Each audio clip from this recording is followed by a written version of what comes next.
The European Union is on track to approve the first laws governing artificial intelligence. After nearly 2 days of talks, EU lawmakers struck a landmark deal on Friday to pass the AI Act. It's a first of its kind regulatory framework that will promote AI development while also addressing its risks.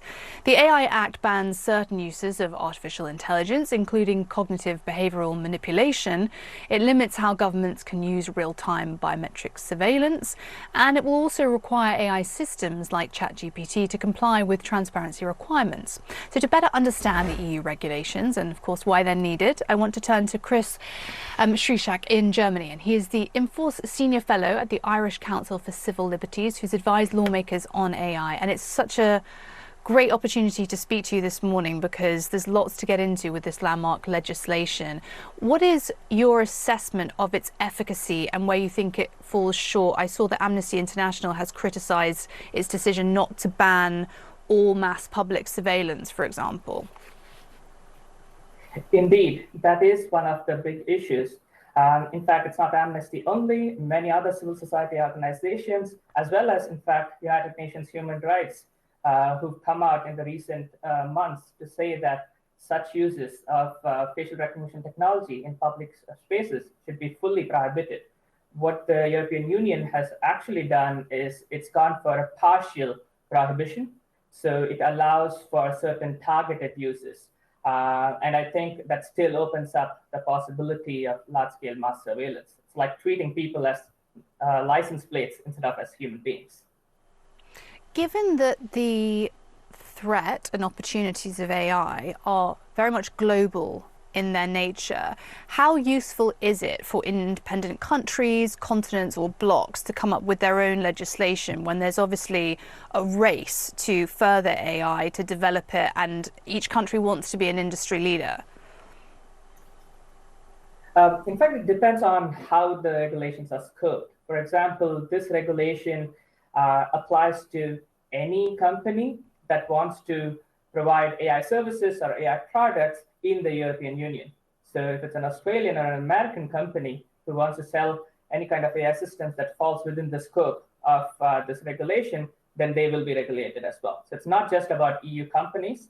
So that's one thing. And that also means that there's a possibility some of these companies might actually oblige with these obligations in other parts of the world as well. So there's a possibility that these requirements can propagate.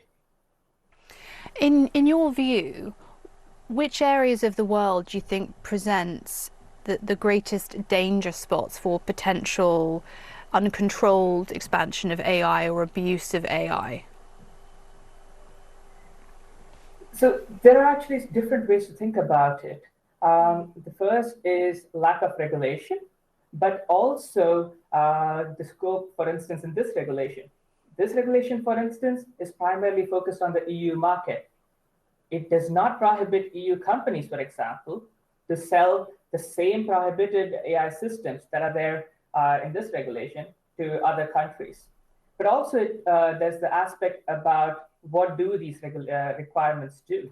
For example, as you mentioned, systems that underlie ChatGPT and the like, what the EU law has gone for is primarily transparency requirements. Unless these systems are categorized as systemic risks, which go beyond individual human rights risks, then unless that happens, the requirements are pretty minimal. Not even cybersecurity requirements are required in such cases. What are the most imminent threats that are actually posed to society at large from AI at the moment? We hear all these, dystopian scenarios, Terminator-esque futures, but realistically, how valid are those concerns and what should we be most concerned with? I think there are real concerns already now. Because this regulation, for instance, does not prohibit biometric surveillance completely, that in itself is a massive risk. There's also the aspect that there are systems, or at least companies, selling products with so-called emotion recognition, which is essentially pseudoscience. And even that, in fact, this regulation doesn't fully prohibit. It only prohibits under very narrow set of circumstances, such as employment and education. And so these are real risks that are already there.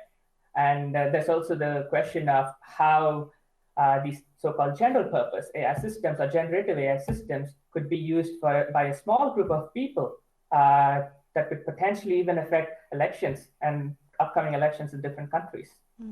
What pressure groups or interests would have been at play that may have underpinned the EU's decision here not to fully ban like biometric facial recognition?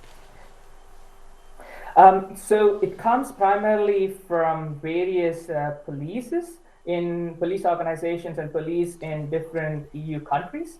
I can actually tell you that the European Parliament, which is the democratically elected entity in the whole negotiation, did push very hard for a full prohibition, but they were essentially blocked by different EU countries and who were heavily lobbied by the police and other forces to get this scope out, so to prevent a full prohibition. Chris Shrishak, thank you so much for joining us, Infor Senior Fellow at the Irish Council for Civil Liberties. I'm sure you'll have a very busy few months, years ahead of you. Thank you.